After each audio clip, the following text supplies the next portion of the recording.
Nunca pensé que la primera persona en traicionarme iba a ser mi madre. Pero lo que dolió no fue lo que hizo. Fue que lo hiciera por alguien más, alguien que siempre me odió en silencio. Me llamo Iván, tengo 32 años y vivo en Valencia desde hace más de 6. Me fui de Guayaquil con lo puesto, dejando atrás una familia rota y muchas cuentas pendientes. Vine con la esperanza de empezar de cero, y lo logré. Trabajé de camarero, luego en una constructora, y con esfuerzo y algo de suerte, hace 2 años abrí mi propio taller de carpintería. Nunca fui el favorito de mi madre. Siempre fue mi hermano menor, Andrés, el que se llevaba todo el cariño, las atenciones, las disculpas. Yo era el rebelde, el que no se dejaba mangonear, el que hablaba cuando veía algo injusto. Pero aún así, nunca dejé de ayudarla. Desde que me establecí acá, le mandaba dinero todos los meses. A veces más del que podía. No porque me lo pidiera, sino porque sentía que era lo correcto. Andrés, en cambio, vivía como si el mundo le debiera algo. Siempre metido en líos, estafas pequeñas, favores sucios. Lo cambiaba de novia como de camiseta y usaba el apellido de nuestro papá, que en paz descanse, para pedir préstamos que nunca pagaba. Pero a mi madre le daba igual. Cada vez que yo trataba de hablar del tema, ella me decía lo mismo. Él necesita más ayuda que tú. Como si la responsabilidad de su desastre fuera mía. Hace 4 meses, recibí una llamada inesperada. Mi madre tenía problemas graves de salud. Y sin pensarlo, compré un vuelo y regresé a Ecuador por primera vez en años. Cuando llegué a casa, me encontré con un ambiente tenso. Silencios incómodos, miradas esquivas. Mi madre apenas me saludó. Andrés ni siquiera bajó a verme. Me enteré por una vecina que él estaba metido en deudas otra vez. Y ahí fue cuando todo empezó a oler raro.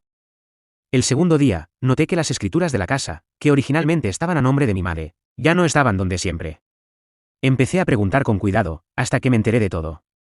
2 semanas antes de mi llegada, mi madre le había firmado la casa a Andrés, con la excusa de que, si algo me pasa, no quiero dejarlo en el aire. Una casa que yo estuve pagando durante 5 años con mis envíos. Una casa que, sin saberlo, yo sostuve mientras él se la bebía. Cuando la enfrenté, me dijo algo que me destruyó. Vos ya tenés tu vida hecha, Iván. Tu hermano no. ¿Y todo lo que mandé? ¿A dónde se fue? Fue para la casa, para los gastos, ¿qué querías? Que lo echara a la calle. Ahí lo entendí todo. Ella nunca me vio como su hijo. Me vio como su plan de emergencia. Y lo peor es que Andrés me sonrió al salir del cuarto, como si ya hubiera ganado. Pero lo que ellos no sabían es que yo no volví solo. No volví a quedarme. Volví a cobrar lo que me deben, y me voy a encargar de que no les quede ni un solo ladrillo. Esa misma noche dormí en la casa que yo ayudé a pagar como si fuera un huésped incómodo. Nadie me preguntó si cené. Nadie me ofreció un vaso de agua. Andrés ni siquiera disimuló el asco que le provocaba tenerme ahí. Se paseaba sin camisa, se burlaba con indirectas y hasta puso música a todo volumen a las 2 de la mañana. Todo para dejar claro que esa casa ahora era suya. Y mi madre, callada. Viendo todo. Permitiendo todo. Al tercer día me fui a un hotel sin decir nada. Pero no porque me rendí. Sino porque necesitaba espacio para pensar. Porque si ellos habían jugado sucio, yo también podía hacerlo. Pero a mi manera. Me senté en una cafetería de mala muerte con mi portátil. Saqué la carpeta donde había guardado años de recibos, capturas de transferencias, correos, audios, conversaciones donde mi madre me agradecía el dinero. Donde Andrés le pedía ayuda, porque Iván seguro mandaba más este mes. Y ahí entendí algo, tenía todo documentado. Todo lo que mandé. Todos los favores. Cada peso que entró a esa casa desde mi cuenta. Esa fue mi primera jugada, reunir pruebas. La segunda fue encontrar a alguien que supiera moverse en los rincones correctos. Y lo hice, un abogado joven, amigo de una clienta española, que justo acababa de abrir oficina en Guayaquil. Le conté todo. Me dijo que aunque legalmente la casa estaba a nombre de Andrés, había forma de meter presión. Especialmente si demostraba que hubo manipulación, dependencia económica, e incluso fraude. Me pidió paciencia. Yo le di rabia. Le dije que no quería solo recuperar la casa. Quería desarmarlos. Y mientras él trabajaba en la parte legal, yo empecé con la parte emocional. Primero, visité a mi tía mayor, hermana de mi mamá, la única que nunca se metía en los dramas, pero que sabía todo. Le conté mi versión, sin adornos. Lloró. Me creyó. Y al otro día, toda la familia ya estaba murmurando. Después, me aparecí de sorpresa en la iglesia a la que mi madre iba todos los domingos, y la abracé frente a todos, llorando. No dije nada escandaloso. Solo lo justo. Gracias por dejarme sin nada, mamá. Pero igual te amo. Aunque ya no me veas como tu hijo. Eso fue suficiente. Una semana después, me llamó una prima que apenas me hablaba. Me dijo que Andrés estaba furioso, que mi madre no podía dormir, que la gente murmuraba, que las vecinas preguntaban por qué el hijo bueno estaba en un hotel mientras el vago vivía como rey. Y ahí supe que estaba funcionando. Mi madre vino a buscarme 2 días después. Llorando. Con la voz quebrada, diciendo que no sabía cómo arreglar esto, que nunca fue su intención, que me entendía, pero que no podía echar a Andrés porque si se quita la vida va a ser mi culpa. Me mantuve firme. No grité. No lloré. Solo le dije. No vine a pedirles nada. Vine a dejarles claro que todo tiene un precio. Y ustedes lo van a pagar. Y cuando se fue, le mandé un mensaje a Andrés. Tenés 7 días para devolverme lo que me corresponde. Después de eso, todo será público. Hasta tus deudas con esa gente del sur de la ciudad. Y sí, lo sé todo. Porque en la vida, si te vas a vengar de tu propia sangre, más vale que lo hagas bien. No sé si fue el mensaje o el miedo a que se le cayera el teatro, pero Andrés me llamó al día siguiente.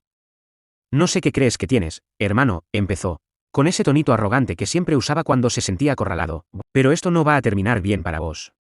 Yo tengo la escritura. Mamá me la firmó. Vos estás quedando como un resentido. Le dejé hablar. Lo dejé sentirse grande. Y cuando terminó, solo dije. ¿Te acuerdas de Antonio? El que te prestó 20.000 para el carro ese que nunca pagaste. Se hizo silencio. Sí, él me escribió ayer. Me mandó un mensaje muy curioso. Colgó. Y no me volvió a escribir en 3 días. Lo siguiente fue mejor, me contactó un ex socio de Andrés, uno que yo ni conocía, para contarme que Andrés había usado mi nombre hace 2 años para pedir un crédito bancario. Él juró que yo le había dado autorización, que vivíamos juntos, que yo manejaba las cuentas. Firmó documentos falsificados. El tipo pensó que yo estaba al tanto. Y ahí me cayó la ficha, Andrés no solo me robó el esfuerzo. Me robó la identidad. Y si eso llegaba a tribunales, ya no era un tema familiar. Era un delito penal. Mandé todo al abogado. En 48 horas, preparó una demanda con pruebas sólidas, las transferencias, los audios, las capturas, los testigos. Me dijo que no solo podíamos recuperar la propiedad, sino también pedir una indemnización por daño moral y fraude. Pero decidí no enviarla aún. Quería verlos caer sin necesidad de papeles todavía.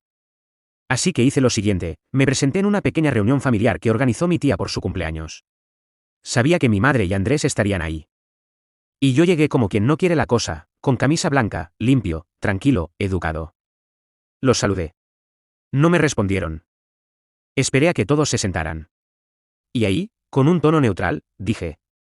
Solo quiero aclarar algo, porque sé que están diciendo muchas cosas por ahí. Yo no vine por dinero. Vine por respeto. Pero ya que ninguno me lo dio, decidí defenderme como adulto. Me miraron como si no entendieran. Y como todo está documentado, continué, les aviso que si no se resuelve esto de forma privada en las próximas 48 horas, voy a publicarlo todo.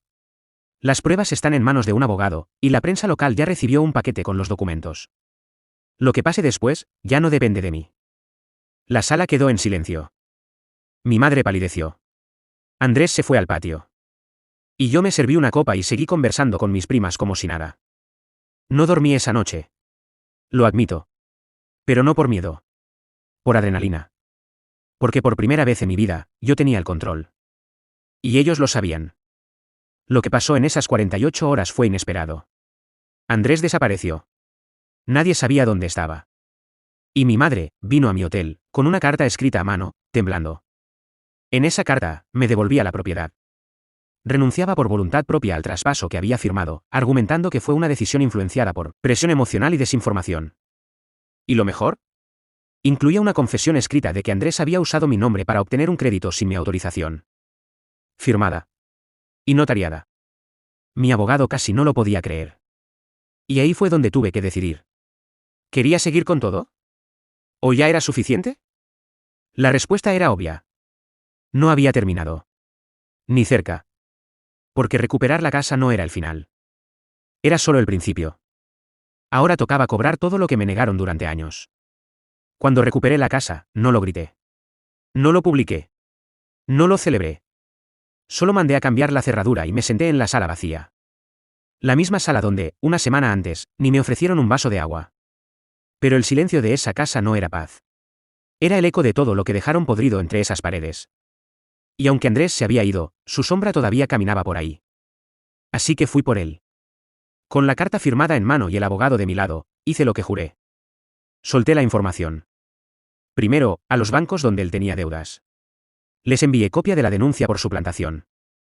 Después, a las personas que él había estafado con negocios falsos, usando incluso mi nombre. Y finalmente, a un periodista local que escribía sobre casos de corrupción vecinal, muy seguido por la comunidad. No hubo escándalo nacional, no salimos en la tele. Pero en el barrio, todos lo supieron. Una semana después, la vecina que tanto lo admiraba le gritó en la calle: «Ladrón no se nace, se cría como vos». Y otra, con la que había tenido negocios turbios, le rayó el auto. Andrés desapareció. De verdad esta vez. Mi madre decía que estaba en casa de un amigo, pero nadie sabía cuál. Y lo más interesante fue que no lo defendió. No como antes. Por primera vez, guardó silencio. Ahí supe que estaba rota. Y en parte, me dolió. Pero yo no vine a consolar a nadie. Vine a cobrar. Empecé a remodelar la casa. No por gusto, sino por estrategia. Quité fotos, muebles, recuerdos. Pinté todo. Quería que supiera que su historia con esa casa terminó. La casa ahora era mía. Y lo sabía todo el mundo. Las vecinas ya no hablaban de Andrés. Hablaban de Iván, el que se fue y volvió hecho un señor. Una tarde, mi madre vino. Llamó desde afuera. No la hice pasar. Solo salí. Estaba delgada, sin maquillaje, con ojeras. ¿Estás feliz ahora?, me dijo con voz rota. ¿Te bastó? No, le respondí. Pero esto no se trata de felicidad. Se trata de justicia. Intentó hablarme de la familia, de lo que había pasado, de que no fue su intención. Y entonces me miró a los ojos con algo de dignidad, o desesperación, no sé. ¿Y ahora qué vas a hacer? ¿Vas a dejarme sola? Yo respiré hondo. Yo no te dejé sola. Vos me soltaste primero. ¿Querés que te pida perdón? Ahí me quedé callado. Porque no lo quería, no lo necesitaba.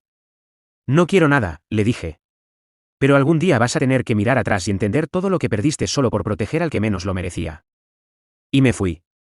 La dejé parada ahí, frente a la casa. Esa casa que me robaron en vida y que yo recuperé sin levantar la voz. Lo que no sabía ella es que Andrés no solo huyó del barrio. También dejó más cosas pendientes, y la justicia ahora lo buscaba por fraude bancario. Yo, mientras tanto, vendí la casa. A muy buen precio. Y volví a Valencia. Con plata en el bolsillo. Y el alma, por primera vez en años, en calma. Pero la historia no terminó ahí. Porque unos meses después, recibí un mensaje desde un número desconocido. Una foto. Un lugar. Y una frase. Tu hermano está en España. Recibí ese mensaje una noche fría, cuando ya pensaba que todo estaba atrás. Tu hermano está en España. La foto mostraba un parque en Valencia. No había duda.